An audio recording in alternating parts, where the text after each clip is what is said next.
private jets and lobster tails. And I thought my problems were big problems. I thought my pain and brokenness was unbearable. And then I began to travel to faraway places.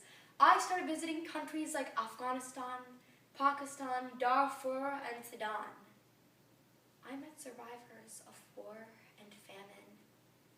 I saw entire villages being raped and the wells filled with the bodies of the villagers. And I learned what life is like for most people, and how fortunate I was to have food to eat, a roof over my head, a safe place to live, and I realized how sheltered I had been, and I vowed never to be that way again. We are all, every single one of us in this room, so fortunate to be here today. I'll never understand why some people are born lucky enough for the same chances I have, to have a path in life, when somewhere, halfway across the world, there's a woman just like me, with perhaps the same desires, the same work ethic, the same love of her family. I don't know why that is her life, and this is mine. But I do know one thing. She has no voice. She has no voice. But I do, so I must speak up for her.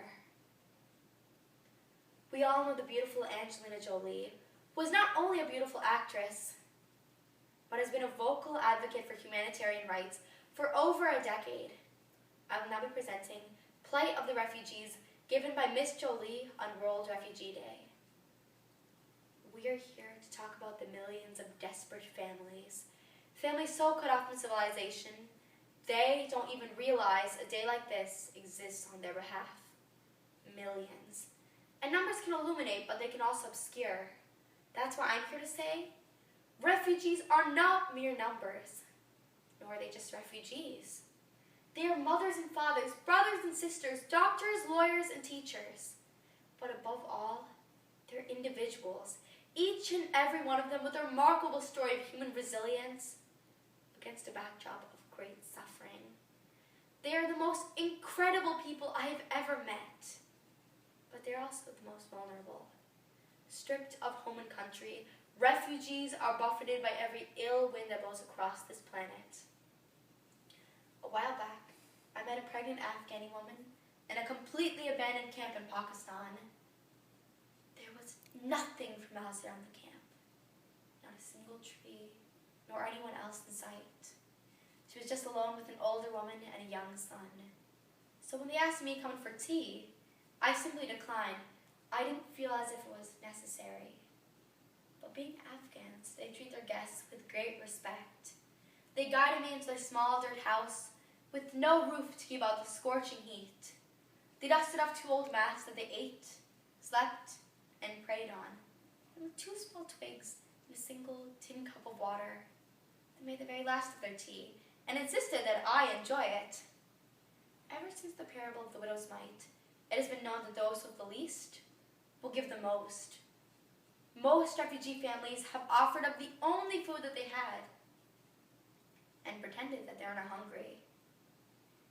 This applies not only to just refugees, but to all the poor.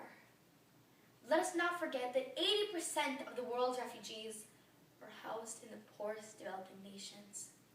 Take, for example, Pakistan, with over 2 million of its own people displaced. They still hold 1.7 million Afghans in their own country.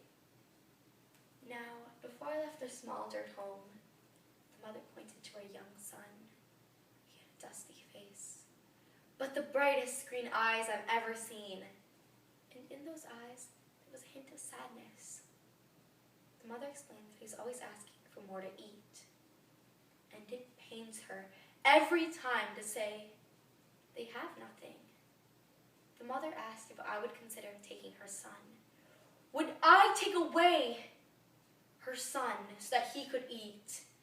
Tears shone in her eyes. Such was her desperation. A desperation unimaginable.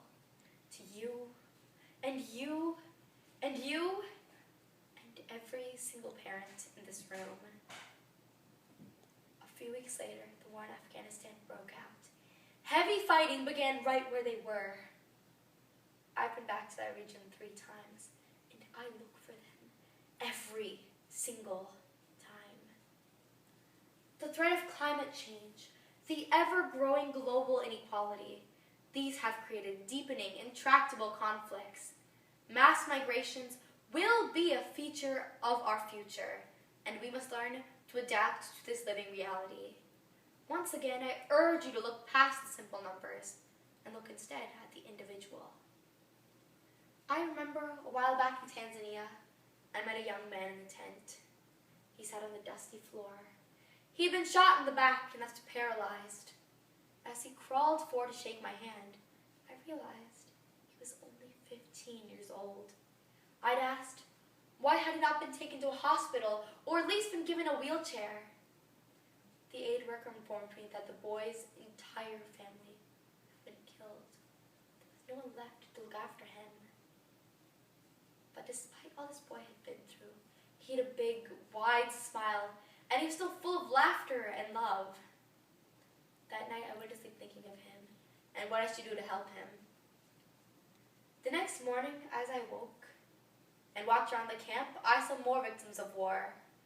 I saw crying children, full of hunger and fear, desperate mothers, wounded fathers. I saw a sea of humanity, all desperate, but all deserving. There were hundreds and thousands in the camp, and there were millions across the world.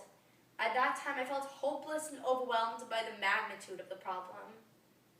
But then later on the trip, I met a young 8-year-old girl.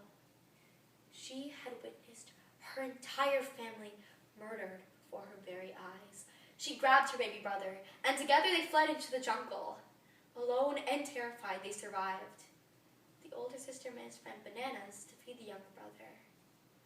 Now, when I met this brave girl, she didn't talk. She just rocked back and forth. I kept trying to tell her how brave we thought she was.